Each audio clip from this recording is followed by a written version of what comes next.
मोदी गद्दी छोड़, गद्दी छोड़, गद्दी छोड़। राहुल गांधी आगे बढ़ो, हम तुम्हारे साथ। पीएम मोदी गद्दी छोड़, गद्दी छोड़। नमस्कार साथियों, मैं रंजीत चौहान। भारतीय सेना अब चुनाव आयोग के खिलाफ हो गई है। भारतीय सेना अब ज्ञानेश कुमार के खिलाफ हो गई है। भारतीय सेना अब मोदी सरकार के खिलाफ हो गई है। साथियों, आज हम आपको दिखाएंगे कि इंडियन आर्मी के हजारों जवान आज सड़कों पर आ गए हैं। वो चुनाव आयोग के दफ्तर में घुस गए हैं और ज्ञानेश कुमार की धज्जियां भी उड़ा रहे हैं। साथियों, मोदी सरकार के पैरों तले जमीन खिसक गई है।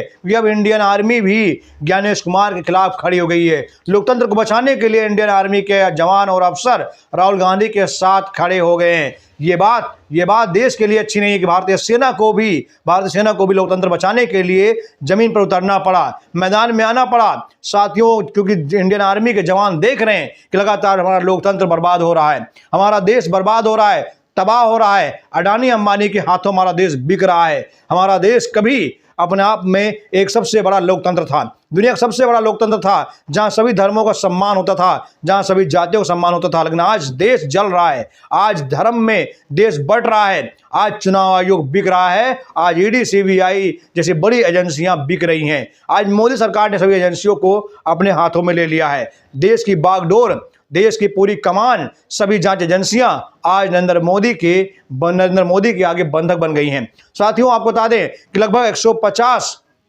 सांसद ज्ञानेश कुमार को हटाने के लिए धरने पर बैठने जा रहे हैं, संसद भवन में मोर्चा निकालने जा रहे हैं। साथियों, का एक नियम है, एक कानून है कि अगर 100 से ज्यादा सांसद ज्ञानेश कुमार के खिलाफ खड़े होते तो ज्ञानेश कुमार की कुर्सी जा सकती है। और ये खबर बहुत आग की तरह फैल रही है। राहुल गांधी ने एक ऐसा मास्टर प्लान बनाया है जिसकी वजह से ज्ञानेश कुमार की कुर्सी हिलने वाली है, ज्ञानेश कुमार की कुर्सी डोलने लगी है। ज्ञानेश कुमार जो है अब मुख्य चुनाव आयुक्त के पद पर नहीं रहेंगे। लेकिन उससे पहले हम आपको बता दें कि भारतीय सेना ने क्या किया है। आपको स्क्रीन पर देखिए, इंडियन आर्मी के कुछ अफसर हैं जो सड़कों पर निकलकर राहुल गांधी के समर्थन में आवाज उठा। राहुल गांधी आगे बढ़ो, हम तुम्हारे साथ। पीएम मोदी गद्दी छोड़, गद्दी छोड़, गद्दी छोड़। राहुल गांधी आगे बढ़ो, हम तुम्हारे साथ। सुना आपने कह रहे ज्ञानेश कुमार गद्दी छोड़, वोट छोड़, गद्दी छोड़, राहुल गांधी हम आपके साथ हैं। ये बहुत बड़ी बात है। इसमें भारतीय सेना के अफसर हैं, सीआरपीएफ के जवान हैं, बीएसएफ के जवान हैं, उत्तर प्रदेश पुलिस के रिटायर्ड अफसर हैं। मतलब कि जितने भी वर्दीधारी हैं, कानून के रक्षक हैं, संविधान के रक्षक हैं, अब वो सब संविधान को बचाने के लिए सड़कों पर आ चुके हैं। और क्यों ना आए? क्योंकि इसमें संविधान हमारा खतरे में है। वाकई में संविधान हमारे खतरे में है, क्योंकि भरी कोर्ट में सीजेआई के मुंह पर जूता फेंका जा सकता है, अंबेडकर साहब को नीच अधर्मी बताया जा सकता है। तो समझ जाइए कि संविधान हमारा खतरे में है।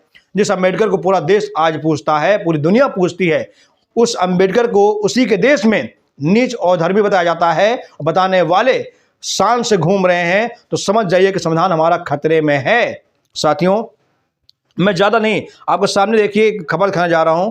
लिखा हुआ है, देखिए स्क्रीन पर लिखा हुआ है कि आपके Congress plan impeachment move against chief election commissioner Gyanesh Kumar.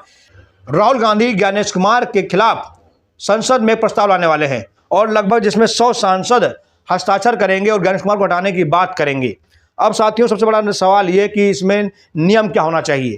क्या नियम है? नियम यही है कि 100 से ज़्यादा सांसद होने चाहिए जो साइन करें और संसद भवन में प्रस्ताव रखें। मजबूरी में लोकसभा अध्यक्ष को या राज्यसभा अध्यक्ष को प्रस्ताव स्वीकार करना पड़ेगा और ज्ञानेश कुमार को हटाना पड़ेगा। यही नियम है साथियों। देखिए, हटाने का जो आधार है, प्रोवेन मिसबिहेवियर, सत्ता का दुरुपयोग, पक्षपात, भ्रष्टाचार, संवैधानिक कर्तव्य का उल्लंघन, शारीरिक मानसिक अयोग्यता। नोटिस कौन दे सकता है? 100 लोकसभा सदस्य और 50 राज्यसभा के सदस्य जो हैं वो नोटिस दे सकते हैं।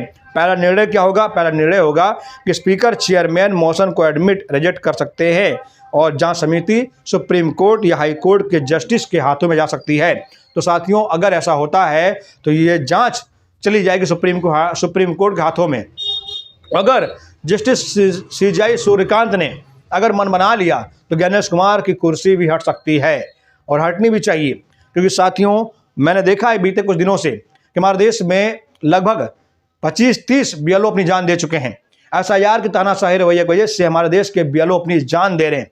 बीएलओ तबाह हो रहे हैं, बीएलओ मर रहे हैं, किसी की नौकरी चली गई है, किसी का घर टूट गया है, किसी की शादी टूट गई है, लेकिन सरकार को इससे मतलब नहीं है। सरकार को सिर्फ एसआईआर कराना है, वो भी 1 महीने में कराना है।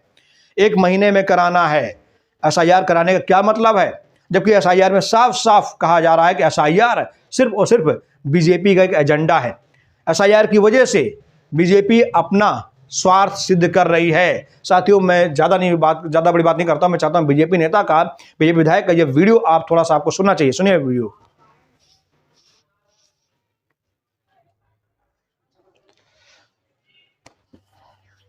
सुना आपने वीडियो? बीजेपी विधायक खुद कह रहा है कि विपक्ष के वोटरों का नाम काट दो, अपने वोटरों का नाम बढ़ा दो।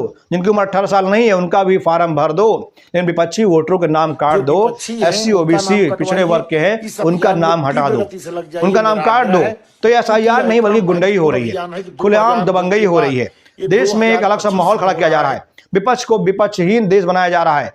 साथियों, ये देश में लोकतंत्र को खत्म करने की कवायद शुरू हो चुकी है। दरअसल पूरा देश अब मनुस्मृति की आग में झोंका जाने वाला है। मनुस्मृति लागू की जाने वाली है। इसीलिए सबसे पहले चुनाव को खत्म किया जाएगा। चुनाव डालने की जो आज़ादी उसको खत्म किया जाएगा, ताकि आप अपने नेता को, अपने चहेते को कभी चुन ना पाएं।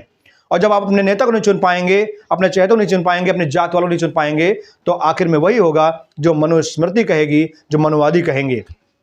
इसीलिए साथियों, सबसे पहले चुनाव आयोग पर सबसे ज़्यादा जोर दिया जा रहा है। चुनाव आयोग को कब्जे में लेगा। चुनाव धांधली की जा रही है, चुनाव का भट्टा बिठाया जा रहा है, देश में एक अलग सा माहौल बनाया जा रहा है।